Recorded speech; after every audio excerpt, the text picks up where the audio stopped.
জিলা শিক্ষা আৰু প্ৰশিক্ষণ প্ৰতিষ্ঠান কামৰূপ মিৰ্জাৰ DLED দ্বিতীয় ষান্মাসিকৰ ছাত্ৰ-ছাত্ৰীৰ সৌজন্যত এখন বাটৰ নাট প্ৰদৰ্শন নিচামুক্ত ভাৰত অভিযান।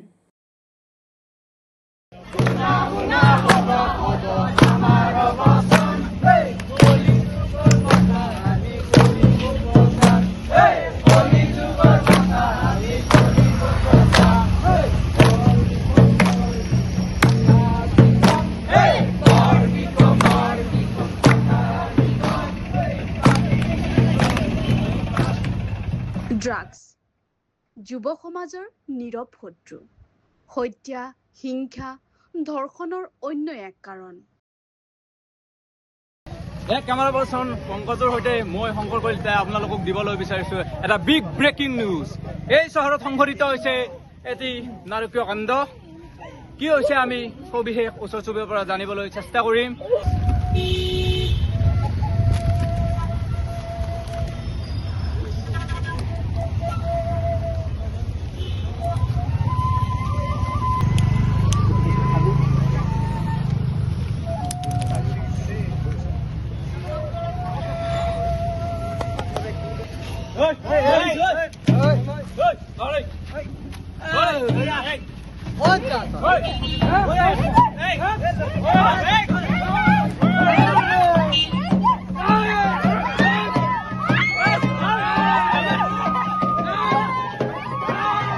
এতিয়া জনামতে এয়া এটি ৰেপ কেছ সংঘটিত হৈছে বুলি আমি গম পাইছো। আহকচোন আমি ওচৰৰ পাজৰৰ পৰা কথা বতৰা অলপ জানো। কি ঘটনা সংঘটিত হৈছে আপোনালোকে জনাওক।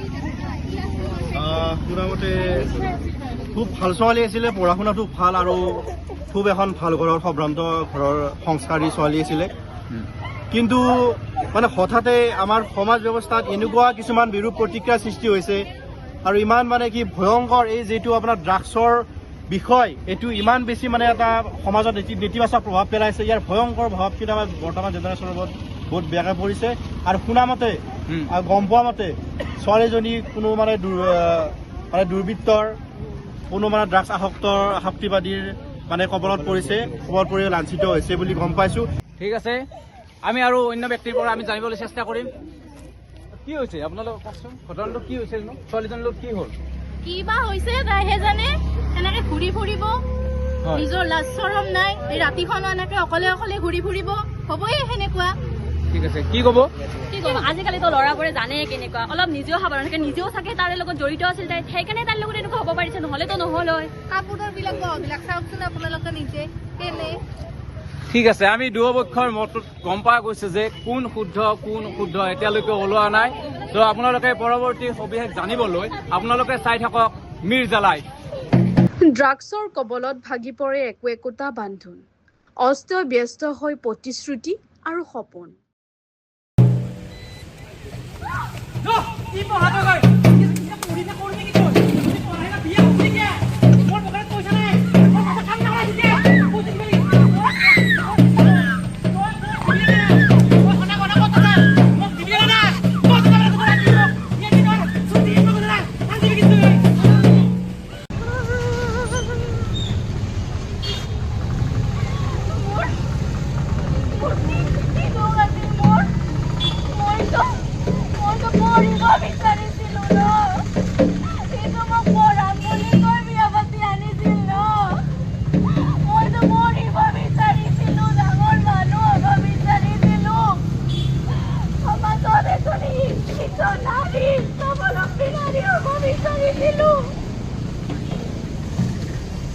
নিচাই উদং কৰি তোলে এগৰাকী মাতৃৰ বুকু, গঢ়ি তোলে মানসিক ৰোগী।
ভাহি যায় একো একোটা পৰিয়াল, একো একোখন সমাজ, একোখন উন্নয়নশীল ৰাষ্ট্ৰ।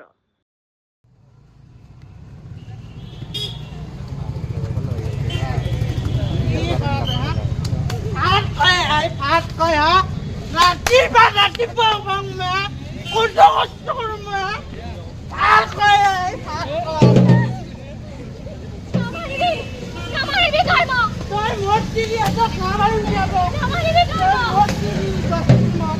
এনেদৰে সন্তানৰ ভৱিষ্যত কৰিবি তই, এনেদৰে কৰিবি তই।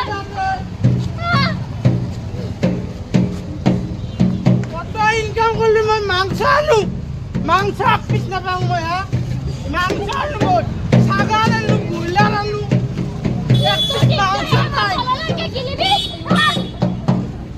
এনেদৰে সন্তান কৰিবি তই।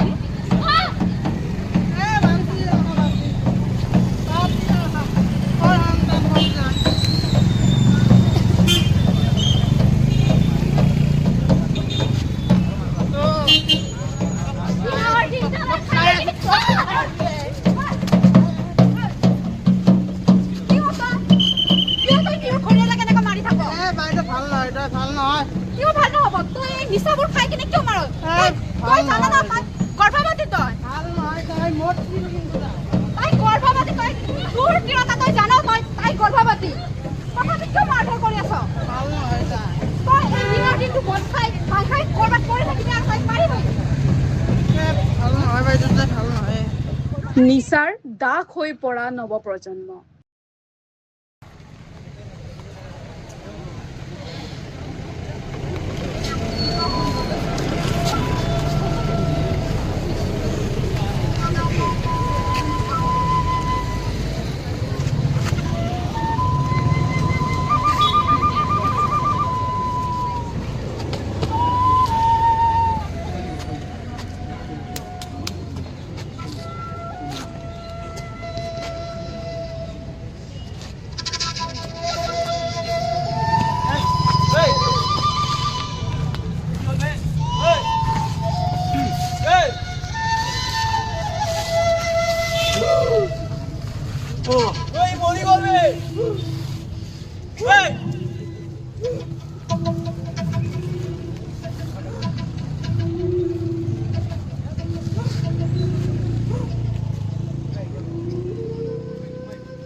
ড্ৰাগছ আসক্ত একমাত্ৰ পুত্ৰৰ অৱস্থা দেখি আত্মহত্যাৰ বাহিৰে একো বাট নেদেখা দেউতাক।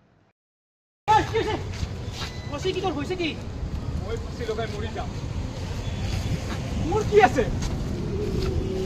না মোৰ আশা আছে, না মোৰ ভৰসা আছে। এটাই ল'ৰা আছিল, তাক বহুত কষ্টৰে তুলি তালি ডাঙৰ দীঘল কৰিছিলো। তাৰ বাবে সপোন দেখিছিলো। সি উচ্চাক্য হ'ল ঠিকেই, কিন্তু সি জ্ঞানী হ'ব নোৱাৰিলে। তাৰ বাবে আজি সি নিজে তই ধ্বংস হৈছে, সি গোটেই ঘৰখন ধ্বংস কৰি পেলালে।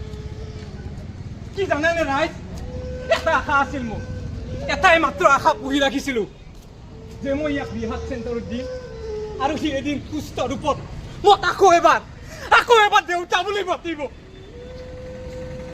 কিন্তু সি ৰিহাব চেণ্টাৰৰ পৰা পলাই আহি আকৌ এনেকৈ নিচাক্ত কৰি কৰি আজি সি মৰি গ'ল। আপোনালোকে কওক নাই, মই আৰু জীয়াই থাকি কিবা লাভ আছেনে?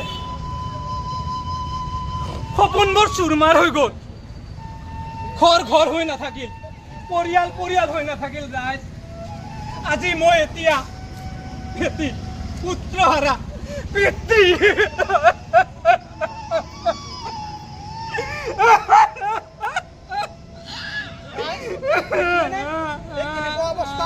এজন পুত্ৰৰ বাবে এজন পিতৃৰ কি দিশহাৰা এই অৱস্থা।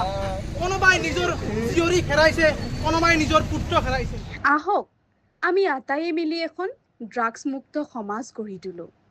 আপোনাৰ পৰিয়ালটো ড্ৰাগছৰ মাতাল নিশাতকৈ অতি গুণে সুন্দৰ, গতিকে শেষত আমি ড্ৰাগছ মুক্ত অসম গঢ়ি তুলিবলৈ এষাৰে ক'ম, বাজক তবা, বাজক শংখ, বাজক মৃদংগ খোল, বাজক ড্ৰাগছ মুক্ত সমাজ গঢ়িবলৈ জয় অসম।